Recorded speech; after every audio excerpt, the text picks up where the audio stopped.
damn, there's a whole lot more consequences about this webtoon short story contest thing that I hadn't even like realized.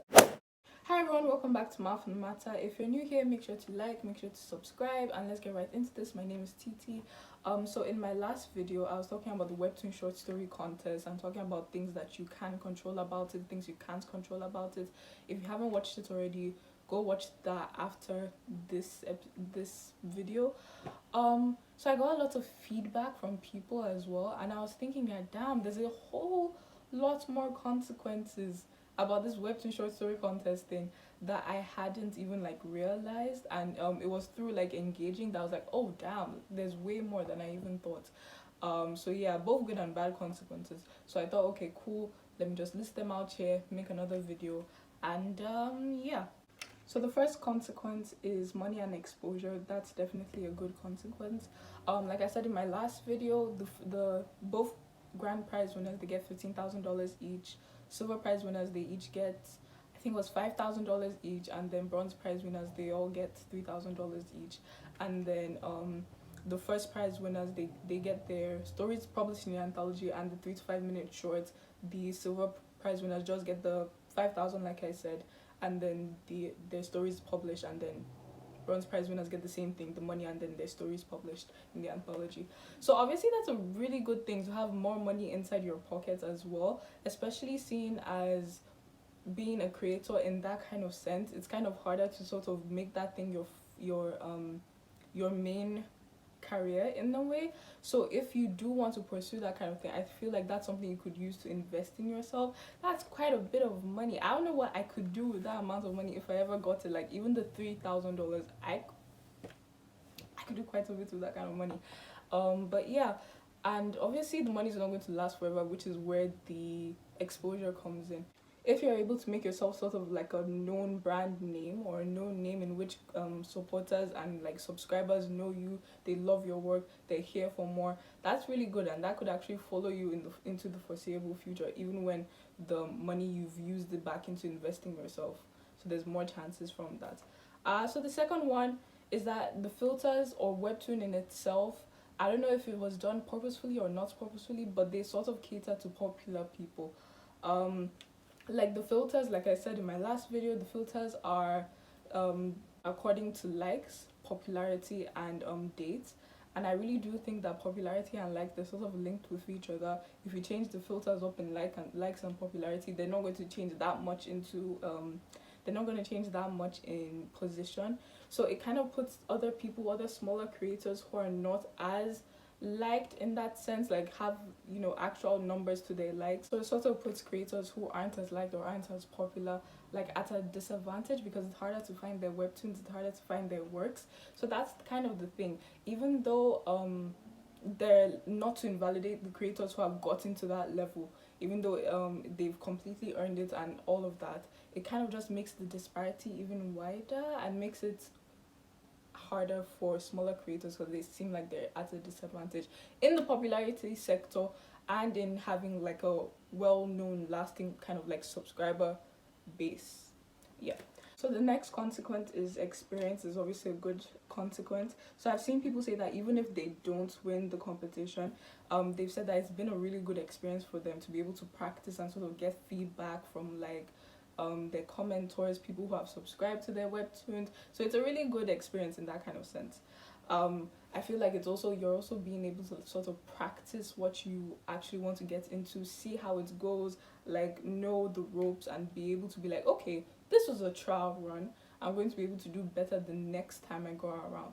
So yeah, the next one is that the filters are trash and they could be expanded. Like I said in my last video, like I said just previously, the brain and heart, it would actually be very beneficial if brain and heart were divided into like the filters, if they were filters, so it's easier to find those different stories that you want, so that you know what you're getting into and you know like what this falls under. I think that'd be really good, and it's easier to find creators that way. And someone also said that it would kind of make sense if they would filter it in a way according to like submissions that have been completed and submissions that are unfinished, so it's easier to find stories that have actually been done, so you can read them in that little short burst, and ones that haven't been finished sort of like filter them out. The next one is external gratification from seeing comments. It's a really nice feeling. It's a really nice feeling, like seeing people like and appreciate what you're doing as well. Like even if it's not a lot, but seeing that, it's sort of like an external reward for all the hard work that you've been putting in. Like I know I love seeing comments on my videos. It just makes me feel good. It makes me feel great to engage in conversation, even if we don't like agree on some points that I've said. Like I like being able to like engage with you and see like a different side of it. So I can only imagine that creators are feeling sort of the same way, to be able to see people who are appreciating their work or giving them back feedback. So the next one is lost in the shuffle, a negative consequence. So because of the sheer number of submissions, and there are a lot of submissions, people kind of get lost in the shuffle. Like I said, the filters add up to it. It's sort of its own very cycle. Like the filters aggravate kind of the sheer amount of submissions. They aggravate that the popularity, they aggravate the disparity. So yeah, it's kind of hard to get lost in the shuffle. It's kind of difficult for um readers themselves kind of find gems, because they're always scrolling, because it's a lot of submissions. And that's not a bad thing. It just means that your stories get kind of like lost in the midst of these amount of submissions in there. The next one is that heart gets more attention. You can take this however you want it, as a positive consequence or a negative consequence, but it sort of does get more attention than brain. I think this is a good thing for people who are in the heart genre, because I mean, you definitely would want your webtoon to get more exposure if it's possible. But like the negative consequence of that is that heart is huge, and it's really hard to stand out in that kind of way. Someone actually pointed that out to me. The next thing, that brain is so small that you're more likely to stand out. You're more likely to stand out among other submissions. So, and it's actually because that means there are less people competing for like the brain category as well. There are less people competing for first prize, less people competing for silver prize, less people competing for bronze prize. But like the con of that is that it's very small, and it's kind of hard to find your audience because it's small, and it's kind of hard for your audience to find you back in return. So yeah, back to those filters. The next thing is that it kind of gives you an incentive. So personally, I'm a really lazy person. I don't like to do things. So sometimes I need like an incentive to work. I need an incentive to do something. I need something to make me feel like, okay, I'm going to get something out of doing this. Like I only do homework if it's going to get graded or something like that. So finally doing something, like I can imagine creators who maybe like me, in the sense that yeah, they're not the most motivated kind of people. So finally doing something that you've been maybe meaning to be doing, such as creating a webtoon in the near distant future, you're finally being able to be like, okay, I have a reason to do this. So it gives you like an incentive, because you're getting practice, you're getting an audience, and maybe just maybe an opportunity to make money, to get your story, your anthology published, and to maybe if you get first prize, to get that 3 to 5 minutes short of your story. So the next thing, this is a good thing, good consequence. This is the last one, and this is for readers. It's on an opportunity to find gems. I sometimes get bored with what's on Webtoon's homepage. There's so many stories out on Webtoon. It's actually really, really amazing. There's so many on the Canvas side, so many on the line web. Are they different? I think they're different. So many on Canvas side, so many on the like line side. I think that's what it's called. So while there is that, you see more of the same sometimes. So if you have to go really like digging to find a lot of things, and I think this kind of like this kind of opportunity to find new creators and new webtoon stories, I think it's really good, especially for readers. I know I've found some stories that I already really like and I already really enjoy, and I've subscribed to them and I'm here for them.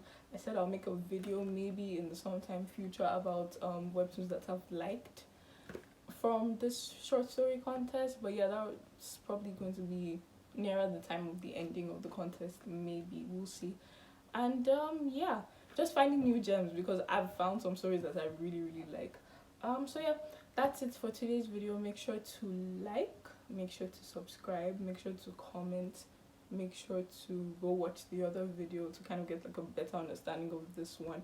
And yeah, tell me anything you want to tell me. Like tell me, okay, yeah, I agree with you on this and this point, or no, I didn't agree with this and this point, or maybe present something new to me as well.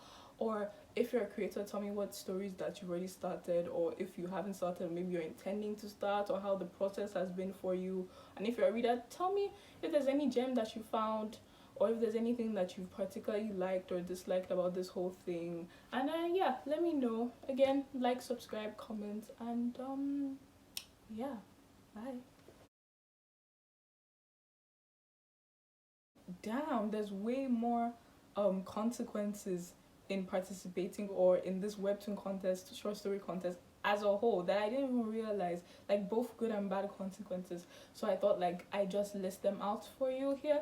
And yeah, so the first one so the first one so the first one, money and exposure. Like I said in my last video, there is the 15,000 for both grand prize winners. There is 5,000 for the, I think the three 5,000 for the three silver prize winners. And then obviously it's great to have a bit more money inside your pocket, especially in like if you want to make this thing kind of like your.